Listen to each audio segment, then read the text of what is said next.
Heisenberg's uncertainty principle states that you cannot know the exact position and momentum of a particle in motion at any time. In other words, you do not know where the particle is when it is moving. This principle can be expressed as the equation: the change in position multiplied by the change in momentum is more than or equal to some constant called h bar, which is basically some specific number. Specifically, 1.0545718 times 10 to the power of negative 34 meters squared kg per second. This principle is quite anti-intuitive, right? So first, we must establish some background information. The first thing to know is that all objects are particles and waves at the same time. This is stated by the de Broglie principle.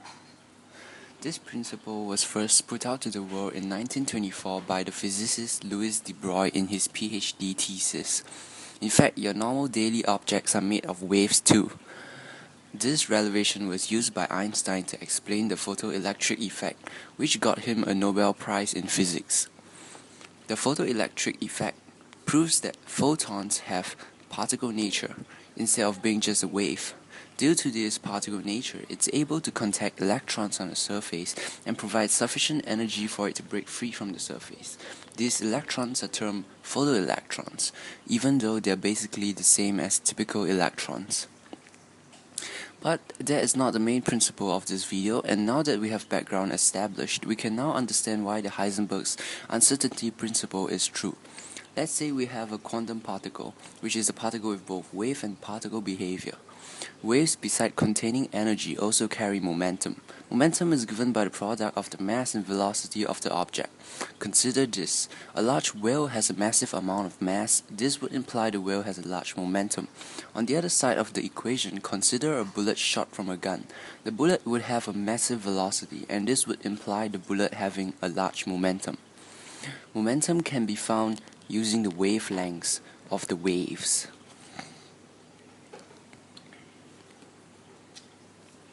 When waves of different momentum are added, the waves will cancel out at some parts and enforce the peaks of the waves at other places.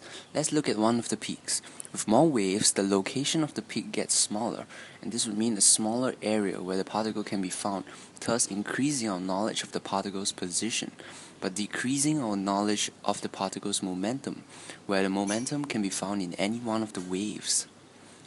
This would link to us knowing not as much about its velocity. On the other hand, if we want to know the precise momentum of the particle, we will have to remove momentum waves to obtain an accurate momentum. However, then the position of the particle would be unknown. Many people try to compare this to a picture. To accurately measure the momentum of the object, your test needs to be able to measure the velocity of an object. This will mean you need to video the object to know its movement. However, the measurement takes a long time. You have no information about a single instant. To accurately measure position, you need to know where the object is at a certain point in time. This would mean you have to stop the video or take a picture, in a sense freezing time to get a perfect measurement of where the object is. If time is stopped, you have no information about movement as time is frozen. The more precision you have on one factor, the less you have on the other. Heisenberg had used similar thought experiments to explain the principle. However, this is not an accurate representation of the principle. In fact, many people confuse the uncertainty created by this moving object with an inherent uncertainty in the particle itself. In other words, scientists are able to measure the position and momentum more accurately than what would have been expected. The experiments are still unable to measure the particle's momentum and position more accurately than what the equation allows, however, and thus the principle still stands.